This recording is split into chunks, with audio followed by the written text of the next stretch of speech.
Hello, everyone. Thank you so much for being here. My name is Claire. My pronouns are she, her, hers. If you were with us last time, welcome back. We are so excited and honored to be able to do 2 sessions with you all. And we will do a little bit of a review at the beginning of what we talked about last time. And then we're going to get into some new content today. So we're really excited about that. Before we dive in, I want to highlight what you're seeing on the screen here. I want to make sure that you're all taking care of yourselves during this session. So feel free to step away if you need to do any kind of sensory things that you need to do to make yourself feel comfortable. If you have a fidget, if you need to adjust the lights or wear shades or anything that you need, feel free to do so. Please be comfortable throughout this conversation. I am joined today by Joseph, who is the executive director at Yes Institute. And Joseph, you want to say hi to everyone? Hello, everyone. It's such an honor to be with you all tonight. I mostly will be supporting with the chat, so thank you for participating. Awesome, thank you. And Joseph, I'm just realizing with my screen setup tonight, I may not be able to see the chat, so I might be calling on you a little bit to fill me in on what's going on. But yeah, for everyone here, feel free to use the chat to engage with the content and engage with each other, right? We can all be learning from each other in the chat, so I'm hoping that this is a space of community today. So thank you all for your participation. And then we have 2 amazing guest speakers today, so I'm super excited about that, and I'll be introducing them just a little bit later. All right, so we did our intros. I'm going to quickly pass it over to Jennifer again just to talk about Parenting with Pride. Thank you. Yeah, so for those of you that are new and have not attended any of our webinars, Parenting with Pride is a program that started almost 2 years ago, a place that we want to make sure that families are getting accurate information. We support you. We want to educate you with webinars such as what we're doing tonight, and move you to a place for advocacy. So I would love for all of you, here's the QR code. If you register for this webinar, good news, you're part of our community. But I just want to let you know that we are here for you. There's a button on our website that goes directly to me if you ever have any issues with your children, your families in the schools. We are happy to be here to support you for a resource and anything you need. Awesome, thank you. All right, so in this conversation, we invite all of you to participate today, regardless of your personal values, your religious beliefs, your traditions. We welcome you all into this conversation. We can all learn from each other and engage with each other. So there's no, we're not trying to change any of those values that you hold dear. I would love to hear a little bit about you in the chat. So if you could share your name, your pronouns if you'd like to share, and then what inspired you to join our session today. And I'll pull up the chat so I can see a couple responses. Michelle, thank you for being here again. Our amazing speaker from last session is here. Yay. Who else? What inspired you to join today? Please share in the chat.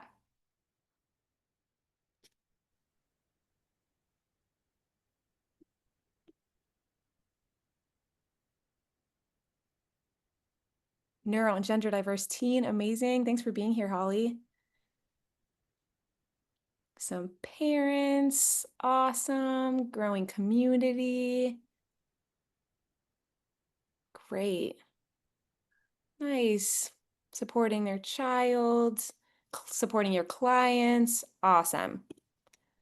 Well, that is perfect because in this conversation today, we are welcoming parents, caregivers, neurodivergent adults and youth, gender diverse adults and youth, therapists and other providers, allies. You are all included in this conversation. We may have some information that's specific to parents or specific to therapists, but we want to all learn from each other, and we want to include you all in this conversation today. And at the bottom, I just wanted to emphasize here, we all have different experiences of these things. So I want to hear from you. I want to learn from you as well, because we may, have different views of the same thing. A little bit of background about our organization before we dive in. So our mission is to prevent suicide and ensure the healthy development of all young people through powerful communication on gender and orientation. So conversations like this one tonight, this is what we see as really doing the work to look at the root cause of why young people end up considering suicide and try to look at how we can shift that narrative by providing community and education around these topics. This is the motivation for why we find that it's really important to do this work. You can see with this chart of Florida youth self-harm, that line in the bottom, that 5% line, is heterosexual youth who have attempted suicide. And that is already way too much for us, right? Way too big of a number. And then you look at the purple line, which is LGB youth, and it is much higher. So this is our motivation for continuing to do this work, because we want to shift these numbers down, ideally to zero, right? So at last session, we talked a little bit about the emerging worldview around these topics, around gender, around autism spectrum, and other neurodivergence.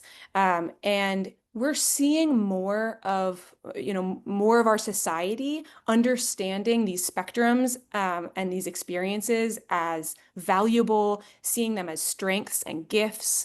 We're seeing people understanding the impact of their language more and seeing it as a spectrum instead of an us versus them. However, we are also seeing a lot of stigma, shame, ignorance, and fear. We may even be seeing more, we may be feeling like this was trending downward and now it's trending upward again.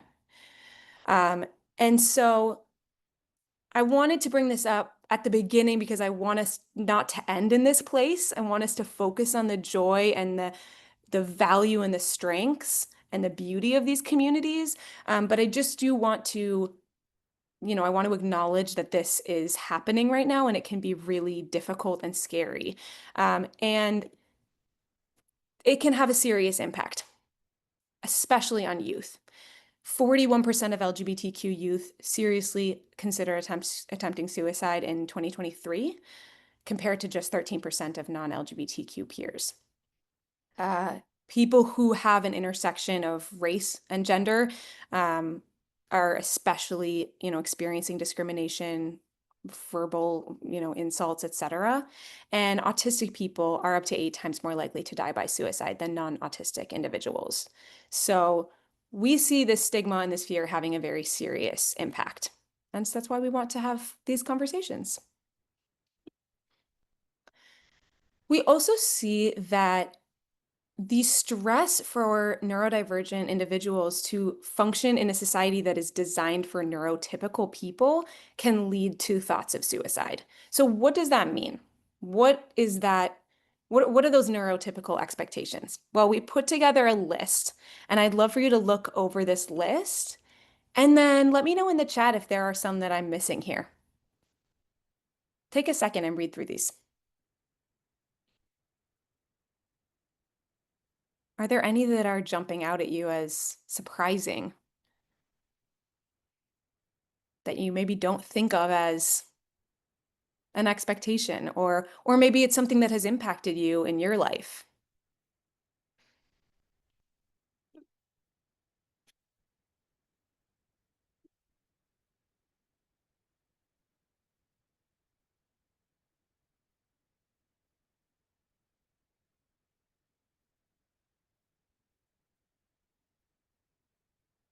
For me, when I first looked at this list, I was definitely surprised. As a neurotypical person, a lot of these things are things I don't think about.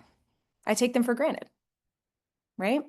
Things like using an expected tone of voice, gathering without a stated purpose. Those are things that didn't occur to me as something that could be really difficult, upsetting, or stressful for people who aren't neurotypical. Joseph, are we getting any responses in the chat? Yes. Being able to summarize or shorten what you want to say. Yeah. I believe that neurodivergence and gender divergence are humans going to the next step in natural evolution. The sit still one. I wish I knew this when my child was young. The challenge about what is appropriate dress, not being direct in communication, not needing stimming. The expectation that emotions should not be overwhelming and not recognizing the reality of meltdowns and shutdowns, required in-person meetings, Unwritten social rules is a big one for one of the respondents, and a special tone that is appropriately friendly in business emails. Oh, that's a good one. Yeah, those are great examples. Thank you all. I uh, talked to a neurodivergent person about this list, and she shared a really good example about what this is like, what fitting into these neurotypical expectations is like. She described it as you're going to a party and you have to convince everyone there that you're Australian. Otherwise, you'll have terrible social consequences. If they don't believe that you're Australian, you're going to be punished in some way. And that's how she described that it feels like. And I thought that was so interesting. Like the whole time you're spending a lot of mental work focusing on trying to convince everyone at this party that you're Australian. And yeah, I thought that was a great analogy for this. Claire, just to add some other contributions, um, using an expected, I think, tone of voice. My child's teachers thought she was disinterested. Mm. Not having an accepting neurotypical to help shade everything. And also an interesting comment there. These are very American expectations. There are definitely ethnic and cultural differences that modify a lot of these. So totally facts. If we were in another country or culture, their neurotypical expectations might look different. And then appropriate social scripts. Great. Yeah, and that's a really good point about cultures. And even within Florida, there may be variations in, culture impacts so much the norms in terms of interaction. So thank you for bringing that up. Great. So what would it look like to have a culture that's supportive of autistic well-being? These are some examples.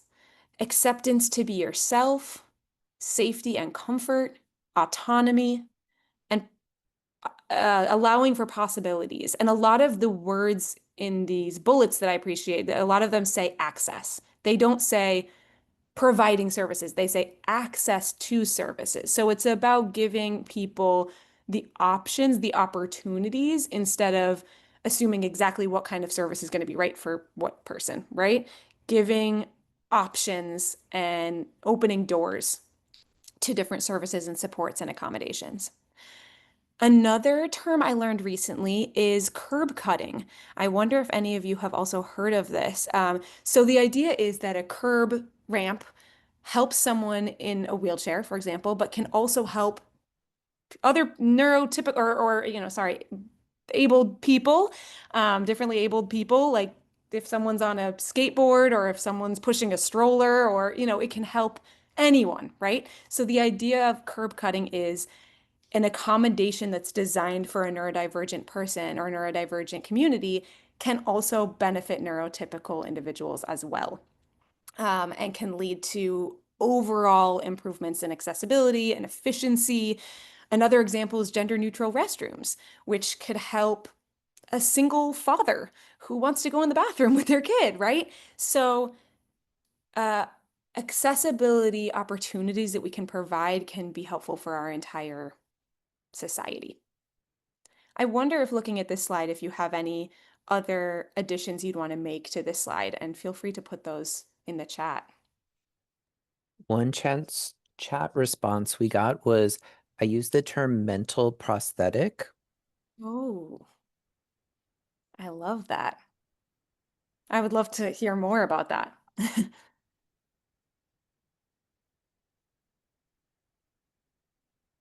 Any other shares? There is a share from our earlier question, which was knowing when it's acceptable to ask for help versus when it's viewed as inappropriate. Yeah.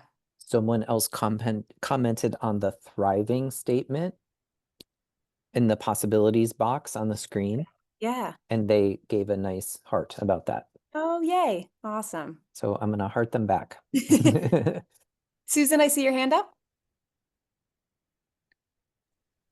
Hi, I'm the one who made the comment about mental prosthetics.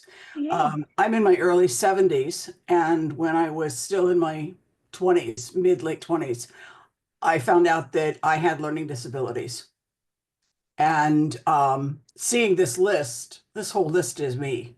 Oh my gosh, I have learned so much about myself at these workshops. But anyway, I came up with the idea of a metal prosthetic as a way to help me compensate for the learning disabilities. I was very much in the closet, if you will, about it, because in those days, you know, being different was really not okay. Lots of people who could hide a disability did so. And it really was a problem to be out about it. But a prosthetic to me was a way of saying this is a real thing, a real tangible strategies to deal with some of the problems, and you build them for yourself. They are yeah, individualized for you, and somebody can maybe give you ideas, but just like a prosthetic is custom made, you know, an artificial limb, so are the mental ones. Susan, thank you so much for sharing that. You're welcome. I love what I love what you said about learning more about yourself in these sessions. That's so beautiful. And I I had no really, idea I stemmed. I've been doing it all my life, and I could never figure out why I was so different from everybody else. And last session, oh, that's what I've been doing. Okay, it has a name. oh, I love that. Weird. So That is weird. cool. And there's something really validating about just seeing that written out, oh, like Yeah. this explains this thing about me. Yeah. Yeah, that's beautiful. And I really love the mental prosthetic thing. You're right, mental health and neurodivergence, people have a hard time understanding it if it's not right in front, if they can't see it and touch it, right? Mhm. And I think that's always been a barrier to people, to society understanding mental health in general. Mhm. So I like that visual of the mental prosthetic. I think that's great. Thank you so much for sharing. You're Claire, welcome. Yeah. thank you, Susan. We have more amazing chats to share. I never knew I am neurodivergent. I just had a learning disability. It explains my life understanding the whys of life now. I wish I understood this before now. Another comment, more sensory supportive spaces and normalizing the use of sensory fidgets and supports for everyone for helping with regulations. Education for neurotypical and neurodivergent folks on how to communicate with each other when social situations get confusing or awkward. Side note, I have an exciting brainstorm. I'd like to work on this one. I like that my supervisor understands that I require a more detailed reason why something has to be done. I can't start a task without having an understanding of how it fits into the workflow. When I know, I can typically create something better than expected. Yeah. I find it very disabling to have meetings in a restaurant with a lot of background noise. Healthy relationships when dating and undiagnosed neurodivergent without awareness can feel really hurtful and like a personal attack. Too easy to take it the wrong way. To this point, also clarity and increased education for people on how to set boundaries within relationships, as many neurodivergent people can get more easily taken advantage of and swept off their feet in relationships. Another comment about the relationship comment, yes, my partner is neurodivergent and I'm not. So it takes a great deal of education and communication to figure things out. But that's really beautiful that Yeah. that when we have intention and we can come together on a common purpose. Yeah, thank you. And we, I guess, Institute have a communication course that we're really proud of. We do a lot of communication work, and I'm inspired to do more of it and some that's maybe tailored to the neurodivergent community because or not, but just very inclusive of the neurodivergent experience because I think that's really interesting and a great point. Thank you all so much for sharing your personal perspectives. I am going to stop my share because we have our amazing guest speakers. So we have Andrea and Lucia with us today. I'm so excited that they are with us. You are in for a treat. We are going to start with Lucia, and Lucia is going to share a little bit about her experience with her gender and with being on the spectrum. So thank you so much. All right, thanks, Claire. Hi, everybody. My name is Lucia. My pronouns are she, her. I am a trans woman and also on the autism spectrum.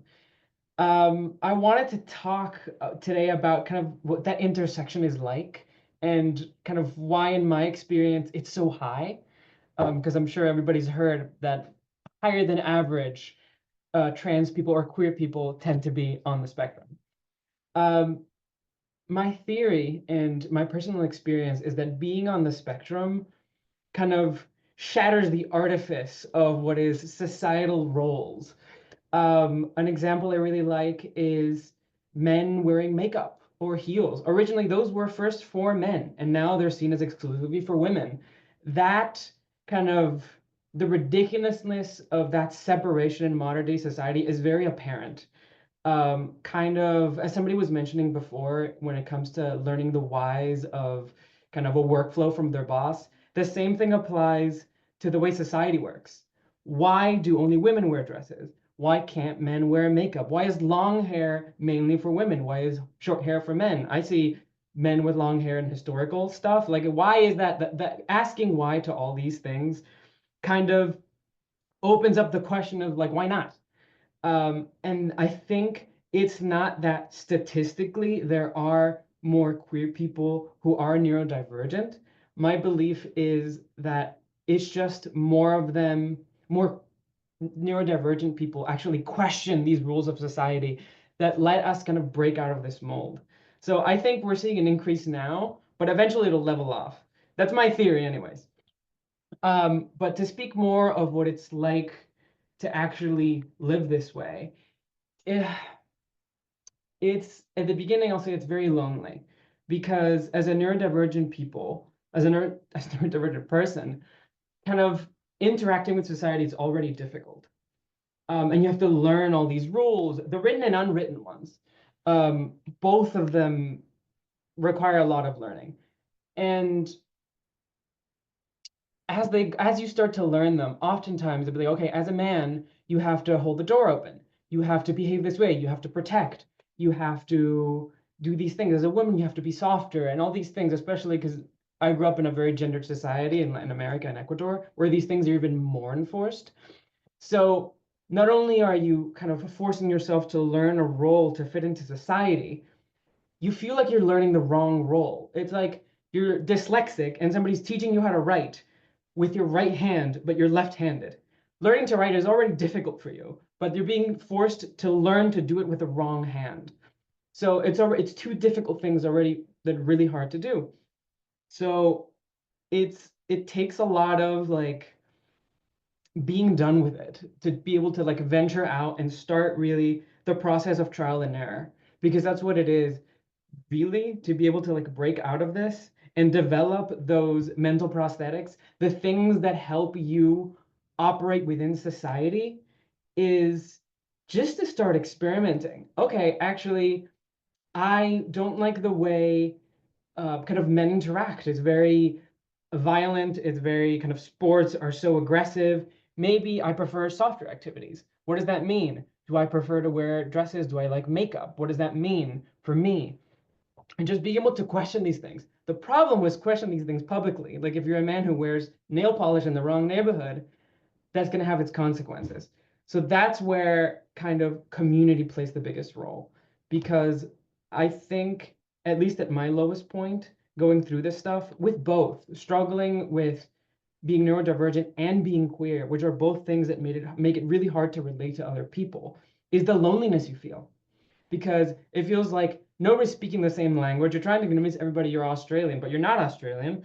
And it's really difficult to make these connections. And I went to an all-boys school. I am not a boy. That made things even harder, because not only was it difficult to just like relate to people in general, I was being taught and instructed, be like, okay, if you want to succeed at relating to people, this is how you relate to people. And it is something that did not come naturally to me at all.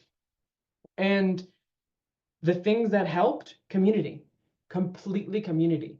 And that's where moving to New York really changed everything for me. I know you guys are mostly in Florida, and the situation there is rough. But there are communities like the Yes Institute, and that changes everything completely. I went from feeling completely alone in the world, like I felt insane, honestly. I didn't really have the tools to deal with either being queer or being neurodivergent. So it was starting to meet people like me when I first found out, oh, there's a name for wanting to be a different gender. It's trans. I didn't even know the word till I was in my teens. So learning about this stuff made me feel so much less alone and started seeking out further community. And The reason I was talking about the differences between kind of Florida and New York, for example, is because also that affects levels of medical care. That affects accessibilities to like gender neutral bathrooms. For example, in Florida, I was having a hard time finding a gender neutral bathroom. In New York, they're everywhere. Every restaurant pretty much is gender neutral. Like hospitals have gender neutral bathrooms. Even the airports do. In Florida, it's much harder. So like the move towards more progressive states, especially now as legislature at the state level moves to being stricter and stricter, is a big difference. So hard take, but for those who can, I would recommend, if possible, especially if you have younger kids who want to transition younger, moving to a state that would allow that is the hard truth of the way things are now. But outside of gender neutral bathrooms, I started my transition while I was in Florida and went to a lot of doctors there and started my therapy in Florida, like seeing different psychotherapists and talk therapy. And the experiences were completely different. And I've gotten the question before of like, how do I find care as someone who's both neurodivergent and queer, or especially trans? And it's that you have to shop around. One, and then two, there's usually networks of people who have signed on and kind of put in their bios often that they are affirming and inclusive. For example, my first psychotherapist, when I first realized that I was trans, and I was like, okay, I need help. I need to talk to somebody about this. I need to speak to a professional. Was someone who, a uh, well-regarded psychotherapist who who spent 6 months trying to convince me that I wasn't actually trans.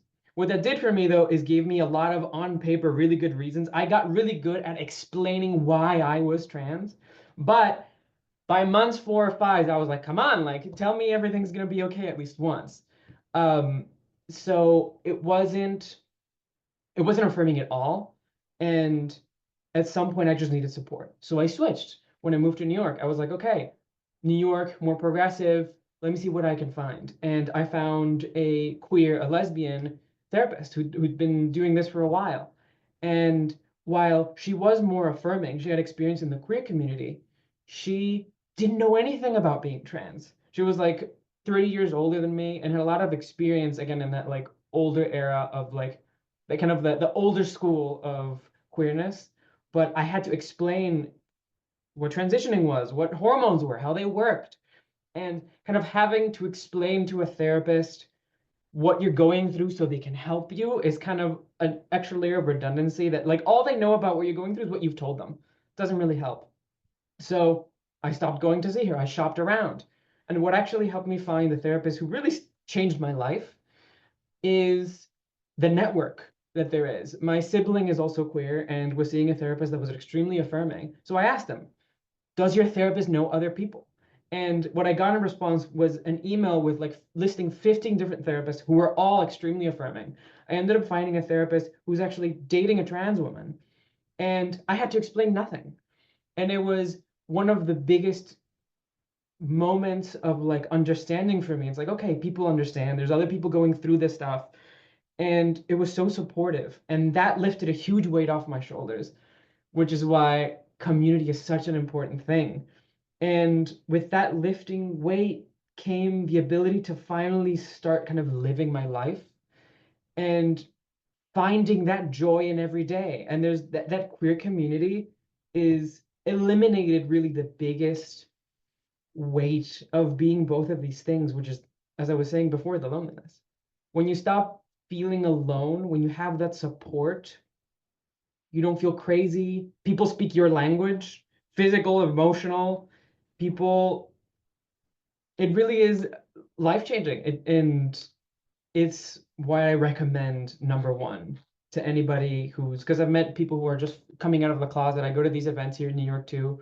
There's this trans women's picnic, for example, where all the trans women from New York who are interested come and we have a huge picnic. Last time we had 100 people, but we have people who've been transitioning for a long time and people who are just now coming out of the closet. So you have this intermingling of like people on different stages. And the people who are just coming out of the closet often ask, like, what can I do to make this easier on myself? And the answer is usually community. And be open to talking to other people and letting them in and learning how alike everybody really is. And I could keep talking for ages and ages, but I want to pass the bar to my mom, who I have to thank for a lot of the happiness that I have today, because she's the one who coached me through a lot of the hardest parts of growing up being both queer and trans. Passing it to you, Mom. Lucia, Okay. Lucia, thank you so, so much. That was amazing. We're gonna get a chance after they both speak to ask questions. So keep your questions for Andrea to share, and then yeah, we'll ask lots of questions. So thank you, thank you, thank you. Do we go now? Okay. So hi, I am Andrea. I'm Lucia's mom. Okay, I'm hoping to shed some light from the other side. We come from a very traditional Catholic hetero background. So I didn't understand any of this going into this. So she is my firstborn. And I always, like the mom instinct thing, I always knew she was different. The way she interacted with people, the way she was all jumpy, and then she was like really young and could just stay forever fixed in, Lego till the beginning, till she finishes all that things. So I knew she was different. I didn't know why, because she was the eldest in the family, and I was living in the States, wasn't surrounded by too many kids. But when I finally got the chance to go to a psychiatrist in Ecuador, she was about 8. And I was told that, yeah, she had some characteristics. At that time, it was called Asperger, where she was at, but that she wasn't really into the spectrum to consider it a thing, and that she was too young, and they just, treat her like whatever, like normal, like regular school, regular everything. So from there, it started like, what I used to do is just try to I don't know how to explain this, just to fill the voice, like help her read a room, help her read a face. Like I would be really upset, like because I was busy or something. And Lucia would come just like, Mom, do you want to watch the like TV, or do you want to play? And so I would like, Lucia, stop talking, look at my face. What am I, what is this face telling you? And she was like, kind of sort of like guessing game. I think you are not smiling, so you are, she would start listing busy, preoccupied, and she was like, mad, I'm mad. Okay, so if somebody's upset or busy, you don't, you give them space, just telling her how to deal with emotions, based on the face, because she was meeting, she was going to school, she was doing all these things. And she would used to just run in with an idea or something that she had in her head, and people would just, turn, and it was in her head, it was following a logic, but people were just new to that. So I realized there was a disconnection in those interactions. So that was basically what I was focused on during Lucia's life, just the social interactions, her need to be alone all the time. She needed so much alone time, and I was worried that this alone time wouldn't teach her how to deal with every time she was upset or annoyed or overstimulated. She would just leave or get really upset, and she could only tolerate me and our interaction. It was like I was like sort of like her like a pacifier, sort of like that. And I wanted her to learn to do that by herself. So there was a lot of that, which brings me to my point, is that when she was 22, I think, Lucia, she came home, she was studying, and she said, Mom, can you come visit me to West Lafayette? And I said, no way. So it's like, can I go home? It's like, okay. So my husband and I thought either, the girlfriend is pregnant, she's dropping out of college or whatever. And she was like, okay, I need to talk to you guys. I am trans. I'm like, say what? I didn't even know what that was. I didn't know one trans person in my life. No, not one. I had it, of course, I knew what it meant. For me, the idea I had is somebody's born in the wrong body. And oh my God, that must be so sad. That's about it. And then she said that, and then first thing I felt was fear, because I was like, okay, so she's in the spectrum, now she's trans, what's gonna happen to this person? Like it's been tough so far. I don't even know what's, so for the beginning of the journey, Oh, my husband was he's very rational. He was like, okay, thank you for sharing. We love you, and just sort of tell us what we need to do. And immediately he was changing names and contacts and just going like, learn the pronouns and all that. Lucia was amazing in that way. She was like, I know you're gonna need time, mom. Just, take your time, play with the thing. I don't need to do this right away, and blah, blah, blah. So it started the process of getting to know her again, getting to mourn the kid I thought I have, the expectations of what it means to have as a Latino mom, the firstborn kid and all that comes with that. And once you're over that, it's just getting to know this amazing person that's been living hidden, really, because she never got the chance to be who she really was, because I was teaching her how to cross her legs, I was teaching her how to talk, I was teaching her to like go play soccer, I was teaching her small talk. She hated small talk. She thought it was stupid, that didn't make sense just to sit to somebody and not ask them what they really believe about the relativity theory or whatever. It's like, please, they're 9 years old, they don't, they're not gonna just go kick a ball and those kind of things. So after that, it was just, before, I didn't really believe, because I also went to a psychiatrist, of course, to look for help. And at the beginning, he helped me calm my anxiety because I was like, all over the place. But then I realized that he didn't believe it was a thing. He thought my kid was confused. He thought he should look for therapy. He's all these things that, and started explaining all these cases that he had, the people that thought they were this, thought they were gay, thought they were whatever, and then they weren't at the end. So I was trying to cope with the idea of this, embrace what it means.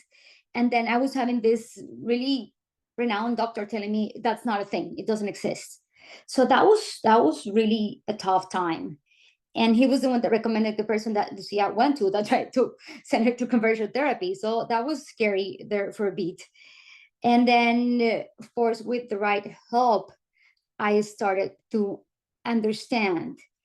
At the beginning, we butt heads a lot because we needed to find, she needed space, I needed space as well to understand the process and do my thing. But all I saw from the moment that she came out was happiness, was a sense of she wanted to try things. She was suddenly taking risks that being on the spectrum she never did.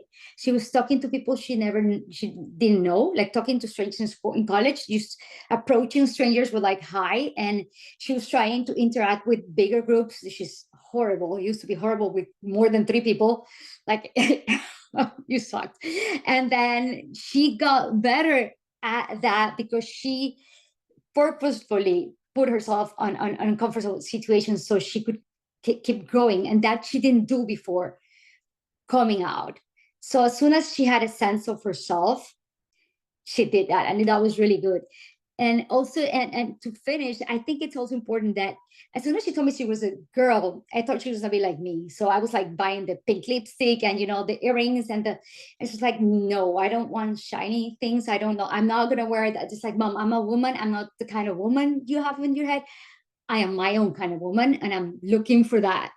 And I'll tell you when I get there, which was really helpful for me. That's it. Thank you both so much. Wow. Absolutely beautiful. I want to open it up to questions. I would love, and I know Luciana and Andrea are both very open to answering questions. So I would love to hear from all of you. Just to interject before we start, Lucia and Andrea, there's a lot of love coming from the chat, thanking you for sharing, acknowledging you on your journey. So yeah, I just wanted to make sure you saw that. Definitely. And Stephanie says affirming therapists are so important when you were talking about that not so affirming therapist. So yeah, I'm glad we have agreement on that in the chat. Lots of love, lots of compliments. Any questions Well, from people anyone? are asking their questions. There's something I wanted to add to Oh, please. that. Growing up, it was hard to tell what parts of society I was rubbing up against because I was queer, and what parts of society I was rubbing up against because I was on the spectrum. Like, okay, is this social situation difficult because I'm being forced to play a role that I'm not comfortable with, or because I'm being forced to play a role in general?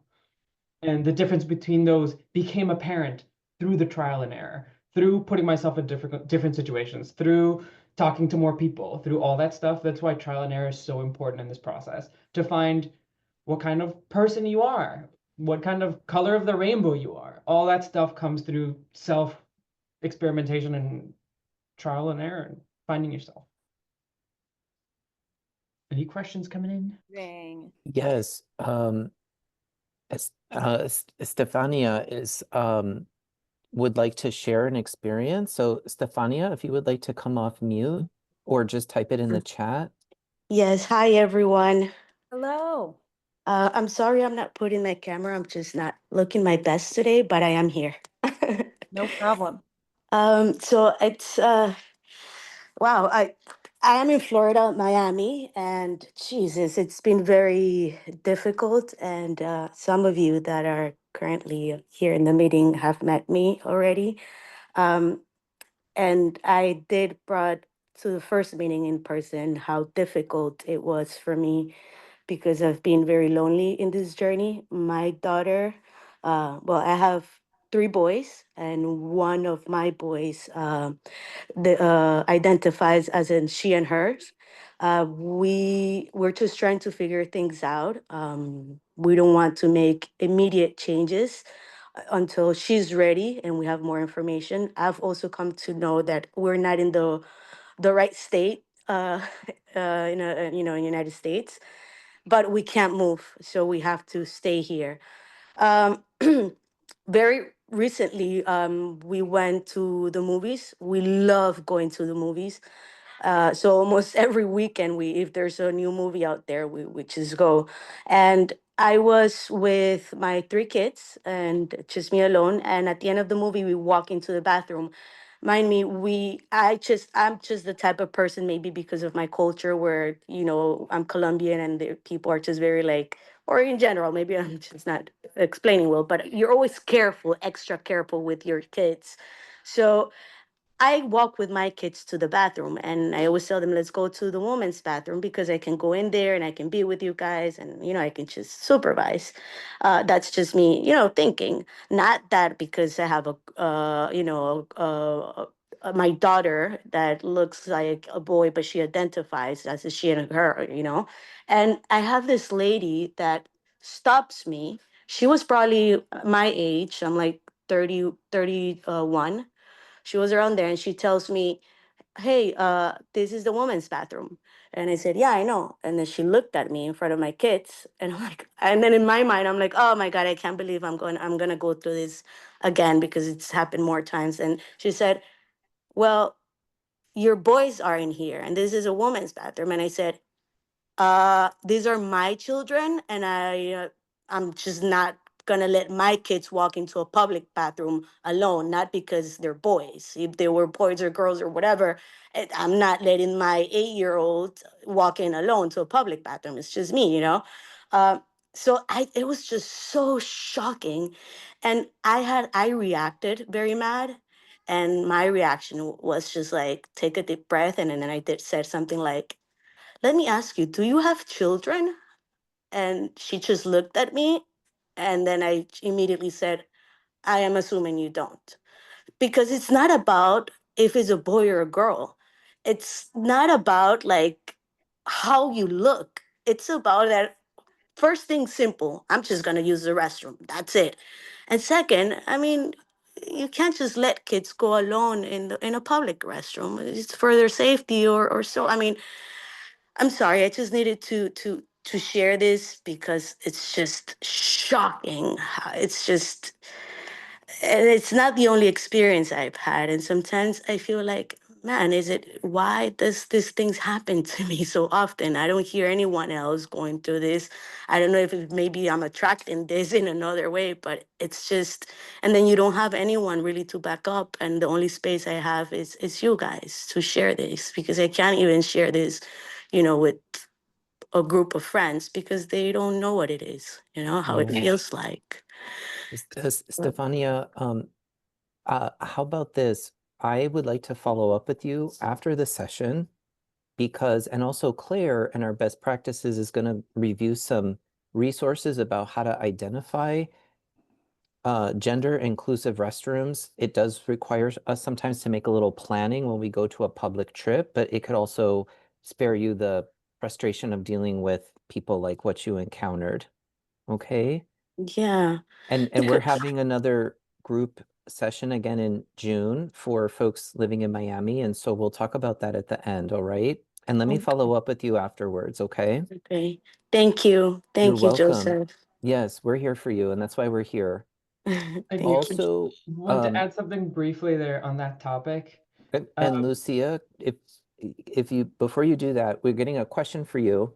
Mhm. There's a parent on here that would like, is it okay if I connected you and one of the moms on here who I know who's Mhm. looking to find ASD and GD like experienced therapist and that Mhm. list that you were talking about?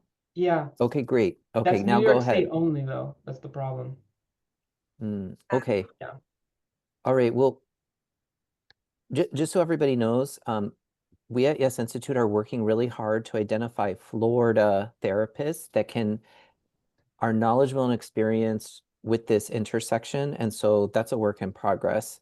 But Lucia, we may want your list because Mhm. we also sometimes we get clients from New York, believe it or not. So Oh, perfect. also there's a lot of love in the chat. Another Stephanie mentions, how do you recommend finding community when some queer spaces are not super neuro affirming? Okay. So Lucy, I think this question is for you. Yeah, I have an answer to this, although I did want to very quickly comment on something that Stephanie Yes. was saying, is that that stuff is going to keep happening. And that's usually the least of it. I've been threatened with violence. I've been threatened with knives, guns, and we're talking New York. And it's getting worse because of the political climate. And it is scary and it is real. I've been yelled at for going to the wrong bathroom, wrong bathroom. And I think the trick is to be ready. Don't be taken by surprise when it happens because it'll probably happen again. So the best advice, honestly, is have contingencies. This is what I'm going to say. When this happens, I'm going to be prepared for this. This is how I'm going to protect my child. This is what I'm going to train my child to protect themselves Yeah. because it's going to happen again. More Well, than likely, it's going to happen again. well, it has happened already in different ways, not as extreme, but it has happened. And but now I feel like it's happening more often, and I think that I've already kind of taught my girl to say, listen, depending on where we're gonna go, let's not choose to expose ourselves just because we've learned that we can control our emotions and our reactions, but we don't know if other people can. So now she understands, and it breaks my heart because we were in a point where she was comfortable wearing all her girl clothes and makeup and all of that. And now it's like, okay, where are we going to see if I can wear this or not? And sadly, now she's growing in this type of environment where she has to divide herself, and as a parent it's hard because I wish I can just just move out so she could just be a child, not just a girl or boy. It's just be a child, you know. But anyway, I you're amazing and your mother is amazing and all of you guys are great, and I'm just so happy. I was really looking forward to this because I really need to hear more than what I see. So thank you. Thank you. Perfect. I did want to answer that other question before we move on. The thing I forgot. Um, in my experience, I've been around a lot of different types of different letters of queer groups here in New York, especially. And I find that groups that tend to be more G or L tend to be more heteronormative in the sense of like also like neurotypical. Queer spaces that kind of publicize themselves as being all inclusive about every letter, about all aspects of queerness tend to be more neurodivergent friendly, but also neurodivergent spaces are more queer friendly than LGBTQ spaces on average tend to be neurodivergent friendly. So that might be a good way to try to rephrasing the search to being queer inclusive neurodivergent spaces, because I think those might be easier to find, especially in Florida. That's a really great insight. Yeah, thank you so much for sharing that. And we have some other amazing questions in the chat. I'm going to ask Lucia if you could do some scrolling through and some replying to things in the chat, because I have some best practices that I really hope to share with you all. And Michelle, I'm so sorry, I saw your hand, but I want to give you a few best practices. And then if we have some extra time at the end, I'd love to open this back up. I wish we had an hour and a half. But let me just get back to my shared screen, and I'm just going to provide a few other slides for you all. Okay, so first of all, I wanted to tell you all about the Hidden Disability Sunflower Lanyard. I've recently been seeing this a ton at the Miami airport. They're on all the screens around there. But if you see, this is a great tool. So this lanyard means, hi, I have a hidden disability. And if you see someone wearing this, maybe go up to them and just ask them, tell them that you're there for them, or that to let you know if they need any additional support. We had several requests from last session to talk about how to find an affirming therapist, and I want to empower parents to ask questions, to do some of that research on your own. And some of the questions, these are some of the questions that you may want to ask. Be specific about what your child is like and find out if they have experience with a child that has some of those qualities. Ask about specifics about what the therapy would look like, what training that they have in working with neurodivergent and gender diverse youth, what steps they do to ensure their practice is affirming, and maybe if cultural context is important for you, looking into that as well. And I believe Noelle shared this link in the chat. This is a great website to find LGBTQ plus friendly healthcare in your area. You can also search for autism, although we were finding that there weren't necessarily people in Florida on that list, but it is a great resource to start off with. So take a look at that. Sorry, I'm going really fast. I apologize for that. I just want to make sure I get you all the information. So for therapists, those of you who are providers in this call, think about emphasizing strengths. Think about what is your pitch. So when parents are asking you those questions, how are you going to answer them? Think about, preparing those answers. Is this a gap for you? Is there education that you can continue to do? How can you be an ally to all your clients, not just your neurodivergent or just your LGBTQ clients? Maybe you want to follow autistic or LGBTQ creators online talking about their mental health, or any other, population or intersection that you want to learn about. It's also important to think about accommodations instead of just diagnoses, right? Not making assumptions about people and really allowing your clients to take the lead. Another tool that I wanted to bring up is understanding interoception. Interoception is the ability to connect your bodily sensations with your emotions. So it helps us to regulate our emotions. It helps us to respond to our needs, even basic needs. So let's say my stomach, my body is hungry, and I am recognizing now, okay, I'm hungry, I should eat some food. And that connection might, for someone who has challenges with self-regulation, it might either be a very strong connection, or it could be a very dulled connection. So that's something that's really interesting for therapists or providers or even parents to learn more about. And for therapists, a suggestion around this is to identify sensory needs or triggers, but also to identify sensory joys, and to, again, aligned with that strength-based approach, right? Celebrating those joys around sensory experiences. And having sensory items in the office is also extremely helpful. Intake forms. This is another therapist/provider tool. There's a way to make your intake forms very inclusive that automatically from the outset make it clear that you are an inclusive and supportive person. You can tell from this document, they don't say preferred name, preferred pronouns. It's just, what's your name? What are your pronouns? Because they're not preferred, they just are, right? I would note the option that says other The word other can be a little othering.